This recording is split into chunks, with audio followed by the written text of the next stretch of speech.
Hello El Paso, thank you for watching Your City in 5. I'm Ricky Saillas. There's more to be proud of in our city. El Paso now has another top quality sports facility. The Eastside Sports Complex is now open. Located on the corner of Montwood and John Hayes, a new multi-million-dollar 42-acre facility has 8 flat fields. Spectator amenities include a championship field with stadium seating for more than 500 people, ADA-compliant restrooms, shaded canopies with tables and benches, and a clubhouse with concessions. It also has plenty of parking spaces. The new complex is expected to draw hundreds of players and spectators from various types of sports such as soccer, rugby, and flag football. The complex costs about $10 million to build, money that came from the 2012 Quality of Life bond. While the city continues to fulfill its promise to improve quality of life and safety, 8 of the city's top 25 heaviest traveled streets are getting repairs. The first to get a new riding surface is McCombs in northeast El Paso. Work on McCombs will be complete soon. Other major streets getting repairs include Railroad, Yarborough, George Dieter, Viscount, Hawkins, Rojas, and Wrestler. Layering streets with new asphalt improves safety and provides a smoother riding surface. Work on these streets is expected to take about a year and a half to complete. The project is funded by the 2012 Streets Capital Improvement Program. The city's budget hearings are now complete. Mayor and council, along with city leaders, discussed the needs of the upcoming 2019 fiscal year budget. Priorities received from chime-in suggestions include public safety, streets, and parks.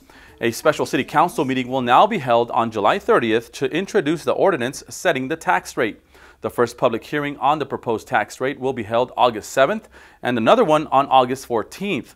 The public hearings provide an opportunity for the public to voice their opinions. The City Council will adopt the budget and tax rate on August 21st. Now, to learn more about the proposed budget, visit elpasotexas.gov and click on the El Paso City Budget banner.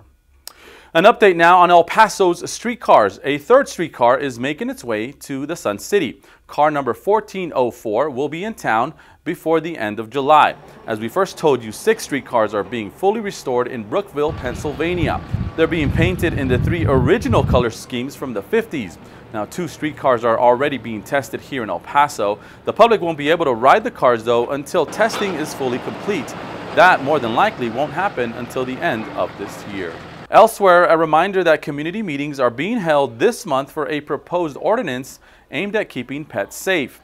The Office of City Representative Claudia Ordaz Perez, along with Animal Services, are hosting community meetings for a proposed grooming ordinance.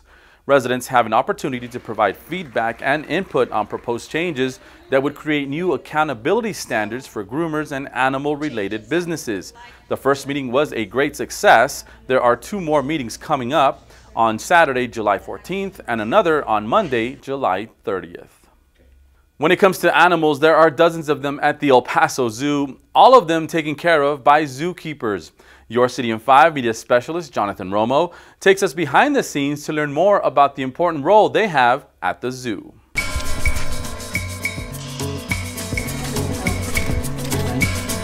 Been working with animals for about 10 years now, and I've been at the El Paso Zoo for 7 of those years.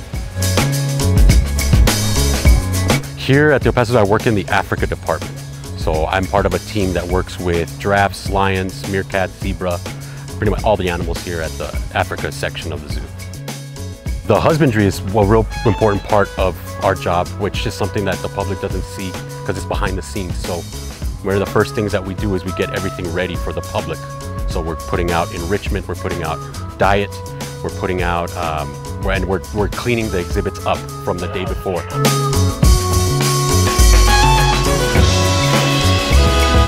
My favorite part would have to be the training that we do with our animals. The bonds that you develop with these animals is what's really interesting and really neat about the job, because you're actually developing a trust with them.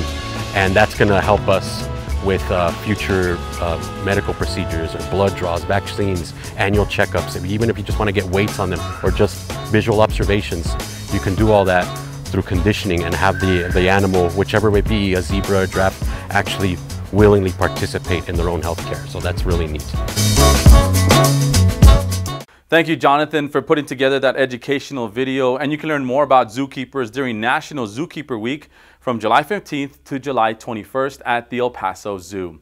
And that's going to do it for us on this edition of Your City in 5. But you can keep up to date with all city news by visiting epconnect.today. That's epconnect.today. We're also on social media. And of course, you can always catch us on City TV.